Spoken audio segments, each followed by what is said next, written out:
आज म तपाईहरुलाई B.Ed सेकेन्ड इयरको readings for the new horizons भन्ने सब मेजर इङ्ग्लिस सब्जेक्टको चाहिँ आज म तपाईहरुलाई यो युनिट 3 अनि लेसन 2 को चाहिँ आज म तपाईहरुलाई यो एनाटोमी अफ फ्यासिजम अर्थात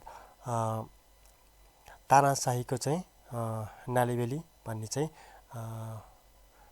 यसको म आज तपाईहरुलाई चाहिँ केही इम्पोर्टेन्ट क्वेशन एन्सरहरु चाहिँ म तपाईहरुलाई आज शेयर गर्ने छु। यहाँ तपाईहरु हेर्न सक्नुहुनेछ एनाटोमी अफ फ्यासिजम यसको चाहिँ केही इम्पोर्टेन्ट क्वेशनहरु केही सल्भ गरेको क्वेशनहरु छन् म आज दिन तपाईलाई शेयर गर्ने छु। 1 नम्बरमा तपाईहरु हेर्न सक्नुहुनेछ define fascism with examples. A way of organizing a society in which a government ruled by a dictator controls the lives of the peoples and in which people are not allowed disagree with the government. In other words, a political philosophy, movements or regime that exalt nation and often rise above the individual and that stands for a centralized autocratic government headed by a dictatorial leader severe economic and social regimentation and forcible suppression of opposition. यो चाहिँ फेसिजमको चाहिँ डिफाइनियर रहेको छ। त्यसैगरी summarize the text fascism. Fascism is a forms of radical authoritarian nationalism originated in Italy during World War I and spread to the European countries. Globalization and international developments are undermining the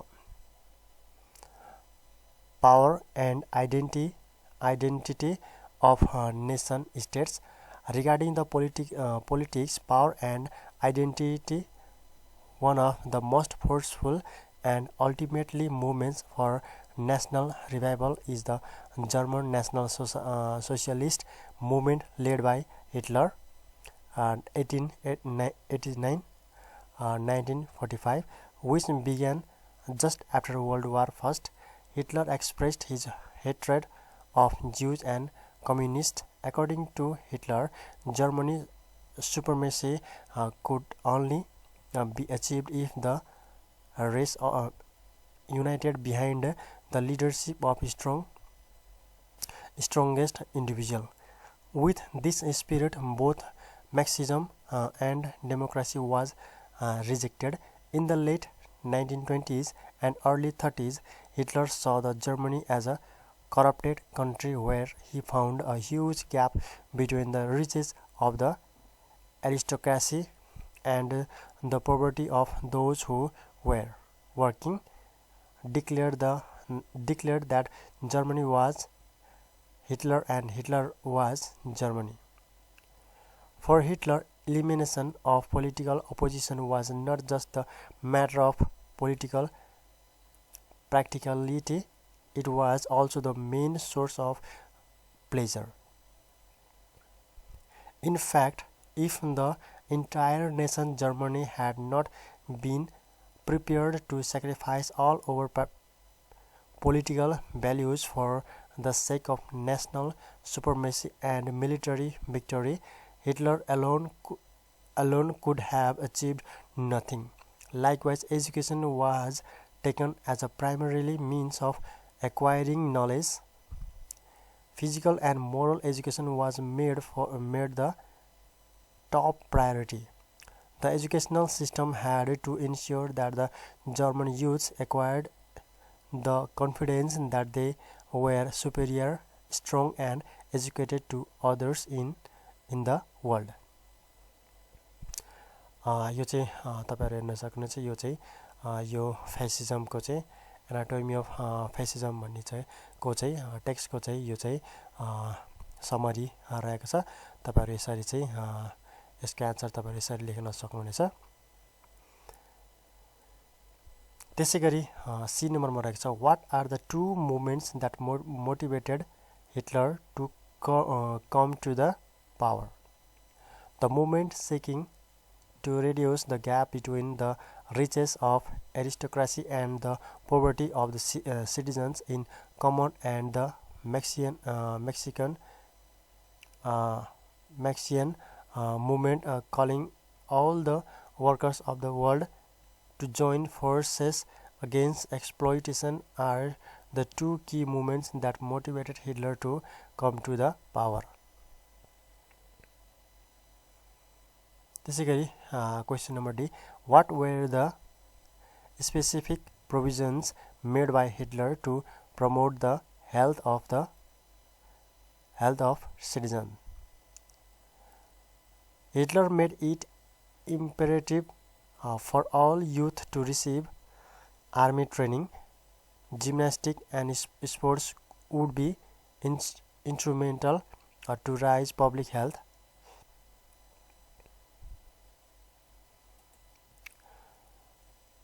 Bodily strength was taken basic to grasp skills and nation building, and at least an hour's corporal training was a must for everyone.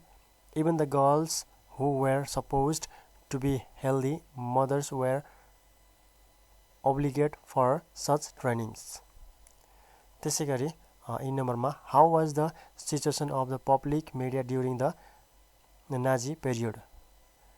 When everything was under the play of a strong individual, public media were also under absolute censorship and restrictions. They were not public like they were called. They had sustained under central control, and therefore as a government entity solely. Even the movies were the mouthpieces of the Nazi rule. त्यसैगरी यहाँ तपाईहरु हेर्न सक्नुहुन्छ F नम्बरमा चाहिँ how did Hitler describe the role of education? According to him, 90% of the existing education only about understanding something of the hollow concept. It was not productive.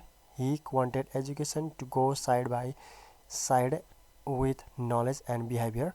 Cultivating behaviors one could acquire proper education and would contribute to national solidarity and responsibility. Physical education was adhered to this definition as well. यो चाहिँ रहेको छ anatomy of fascism भनेको को चाहिँ यो in नम्बरसम्मको चाहिँ question एन्सरहरु रहेका छन्. यिनै क्वेशन एन्सरहरु तपाईले चाहिँ यसरी चाहिँ तपाईले चाहिँ यो क्वेशन एन्सर चाहिँ तपाईले यसरी चाहिँ लेख्न प्र्याक्टिस गर्न सक्नुहुनेछ. हुन्छ, मैले तपाईहरुलाई यो लेसन 2 को चाहिँ मैले त आज तपाईलाई मैले बताए. आउने समयमा म तपाईलाई अन्य लेसनहरुको म यसरी नै तपाईलाई शेयर गर्ने नै छु. तबसम्म मेरो भिडियोलाई तपाईले लाइक गरिदिनु होला अनि यो भिडियोलाई तपाईहरुको साथीहरुमाझ पनि शेयर गरिदिनु होला ताकि उहाँहरूले पनि केही कुराहरु सिक्न पाउनु भएको होस्. अनि त्यसैगरी अहिलेसम्म तपाईले मेरो च्यानललाई सब्स्क्राइब गर्नु भएको छैन भने साथीहरु सबैले मेरो च्यानललाई पनि सब्स्क्राइब गरिदिनु होला.